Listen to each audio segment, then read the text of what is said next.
Bonjour, c'est Gilles sur boursicoté.com. Voici l'analyse technique Forex et matières premières pour cette journée du mercredi 23 septembre 2015. Avec donc la poursuite de ce mouvement baissier qui a provoqué la rupture de cette zone de support, ce qui donne donc pour l'instant un signal relativement neutre sur la tendance moyen terme, donc il l'était déjà, donc on a ainsi un signal de continuité. La dynamique n'a pas permis ici de marquer un nouveau plus haut. Donc pour l'instant on continue dans la neutralisation, les cours sont venus ici casser cette zone, on a bien ici le contact sur la bolle inférieure et désormais les cours reviennent ici sur la moyenne mobile 20 exponentielle. On sent bien qu'il n'y a pas une grosse conviction, donc on peut prendre ici un repère sur la zone des 1,1202 pour venir ici marquer un contact avec la moyenne mobile 20 exponentielle. Tant que nous restons donc sous cette zone, on confirme le biais baissier court terme en direction donc de cette zone. Alors première zone ici, la zone des 1,1066 et ensuite nous avons un objectif. Alors nous avons deux objectifs, un autre objectif ici intermédiaire sur la zone des 1,0970 et un retour ici sur cette zone des 1,0824 qui validerait la poursuite du mouvement neutre moyen terme.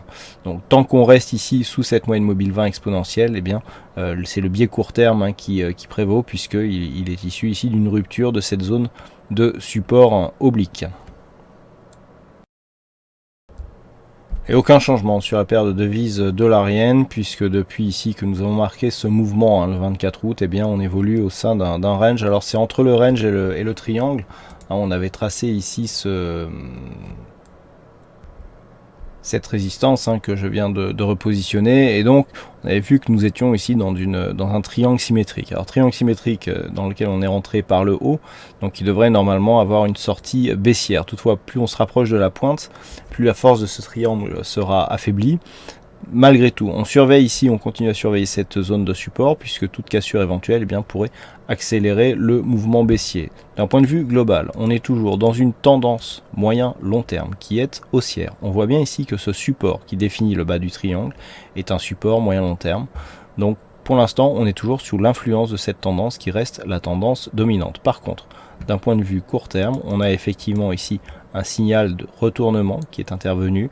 On a vu que par rapport à la tendance long terme, on est venu ici tester le retracement des 38,2% de Fibonacci.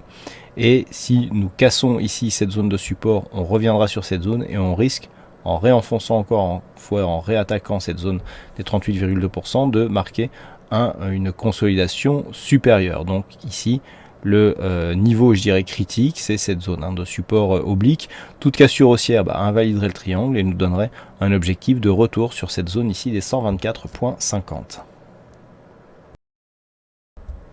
Et puis sur le gold, nous avons eu l'inverse de la séance d'hier, puisqu'hier on était parti ici de cette zone des 1134 $ l'once pour descendre ici sur une zone des 1121. Aujourd'hui on a fait l'inverse, on est parti à 1121 pour revenir dans cette zone des 1135.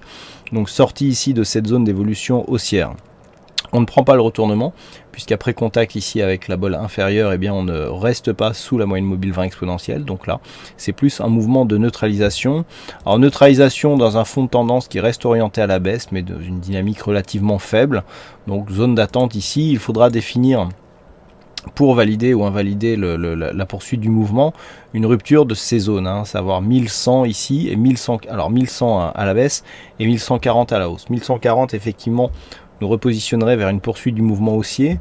D'un point de vue court terme, c'est d'ailleurs ce que l'on peut privilégier, puisque si on regarde d'un point de vue des retracements de Fibonacci, on a une consolidation qui nous emmène dans la zone 50-61,8 et qui commence à recréer une dynamique haussière. Donc pour l'instant, on serait plus ici dans cette dynamique haussière là. Par contre, en l'absence de rupture ici de cette zone des 1140 voire même 1150, on ne peut pas valider une reprise du mouvement haussier. Par contre, sous les 1100, effectivement, on pourrait continuer ici sur un mouvement qui deviendrait baissier mais avec une bonne dynamique pour revisiter des points bas que nous avons connus assez récemment, à savoir les 1080 $ l'once. Mais entre ces deux zones, il est très difficile de se prononcer sur la tendance actuelle. Voilà donc ce que nous pouvons dire sur cette analyse technique Forex et matières premières. Bonsoir à tous, bonne chance dans vos prochains trades et on se retrouve donc dès demain pour d'autres analyses techniques sur le site boursicoté.com.